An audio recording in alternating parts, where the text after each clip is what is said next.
जरूरी है। नमस्कार, MNS न्यूज लाइव में आप सभी का स्वागत है। मैं हूँ आपके साथ आंचल। तो आइए देखते हैं देश और दुनिया की तमाम बड़ी खबरें। कांग्रेस का टेका अर्बन नक्सलियों के पास, भोपाल में गरजे पीएम, इंडिया पर साधा निशाना। मध्य प्रदेश में इस साल के अंत में विधानसभा चुनाव होने हैं और पीएम मोदी अपनी पार्टी बीजेपी के लिए पूरी तरह से चुनावी मोड में आ गए हैं।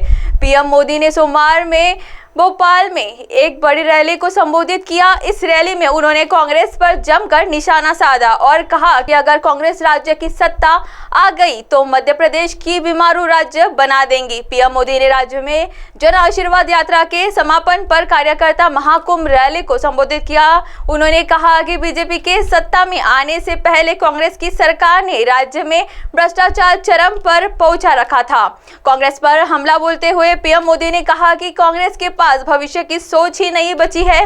कांग्रेस जंग लगा हुआ वह लोहा है जो बारिश में रखे रखे खत्म हो जाता है। पीएम मोदी ने कहा कि कांग्रेस के पास भविष्य की सोच ही नहीं बची है।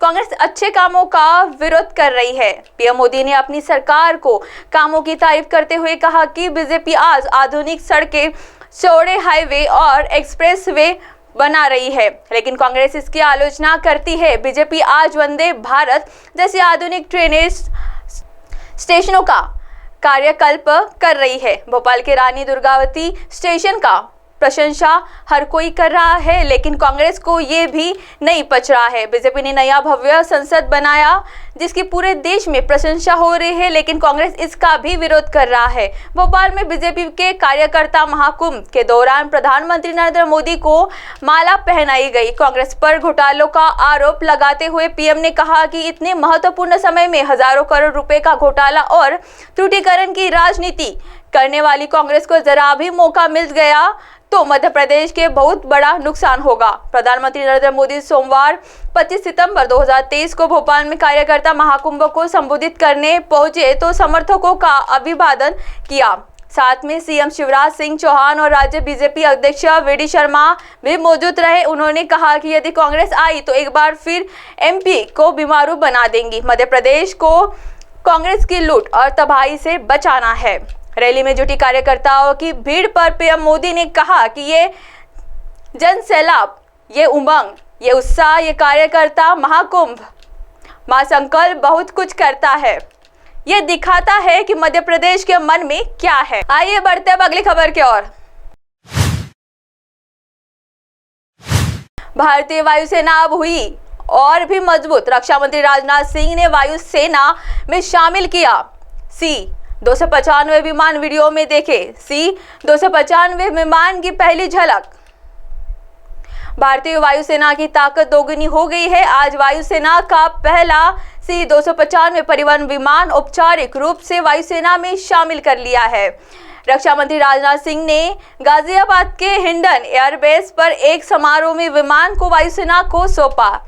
पहला कार्यक्रम C-295 को औपचारिक रूप से वायुसेना में शामिल करना था। यह विमान स्पेन से 6,854 किलोमीटर की दूरी तय 20 सितंबर को वडोदरा पहुंचा था। आज विमान वडोदरा से उड़ान भरकर हिंडन एयरबेस पहुंचा। इस विमान की सबसे खास बात यह है कि यह विमान 1 किलोमीटर से भी कम रनवे से उड़ान भर सकता है, जबकि लैंडिंग के लिए इसे सिर्फ 420 मीटर रनवे की जरूरत है। इसका मतलब यह है कि वायुसेना सुदूर पहाड़ी इलाकों और द्वीपों पर भी सीधे सैनिक उतार सकेगी। भारत की एविएशन इंडस्ट्री में आएगा बड़ा बदलाव।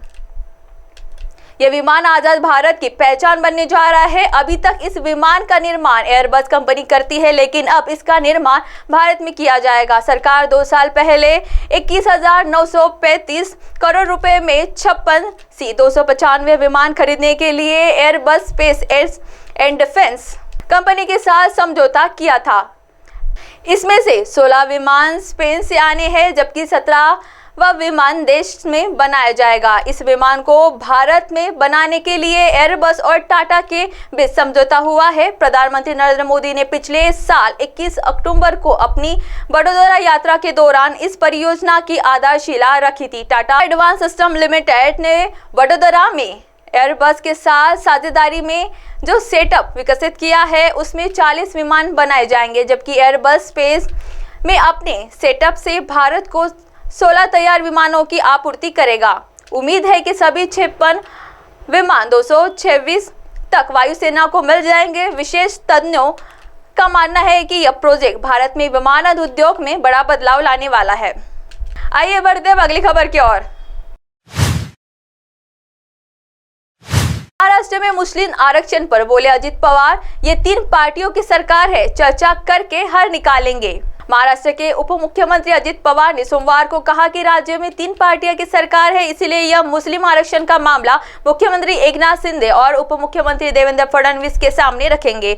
पुणे में एक प्रेस वार्ता में उन्होंने कहा कि इससे पहले जब आरक्षण दिया गया था तब कोर्ट ने शिक्षा में आरक्षण देने की इजाजत दी थी, लेकिन रोजगार में नहीं।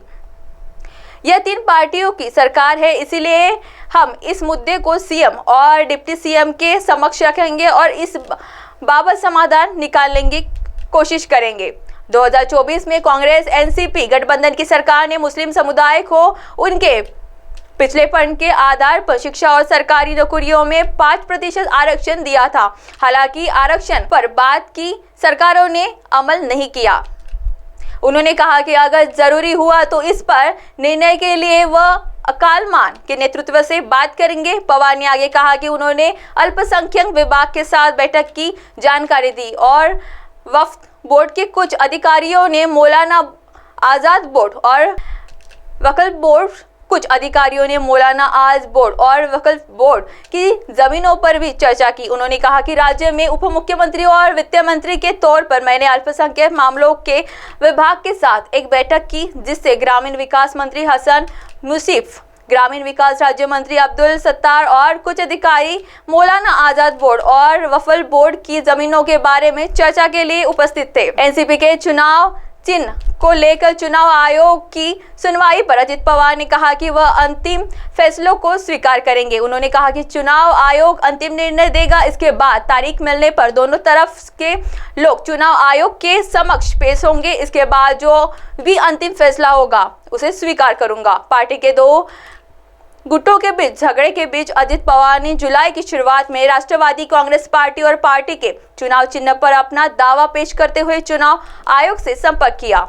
अब आप हमारे चैनल को आपके मोबाइल पर भी देख सकते हैं। मोबाइल ऐप पर देखने के लिए प्ले स्टोर से MNS news TV app download करें। इंस्टा, लिंक, ट्विटर, हाइकुक, फेसबुक और कई सोशल मीडिया प्लेटफॉर्म पर हमारा चैनल उपलब्ध है। आप हमारे चैनल को लाइव भी देख सकते हैं www.mnsnewstv.com पर। फिलहाल वक्त हो चला है दर्शकों ब्रेक का। ब्रेक से लौटने के बाद देखिएगा देश और दुनिया की तमाम बड़ी खबरें। बने रहिए MNS न्यूज के साथ। नमस्कार।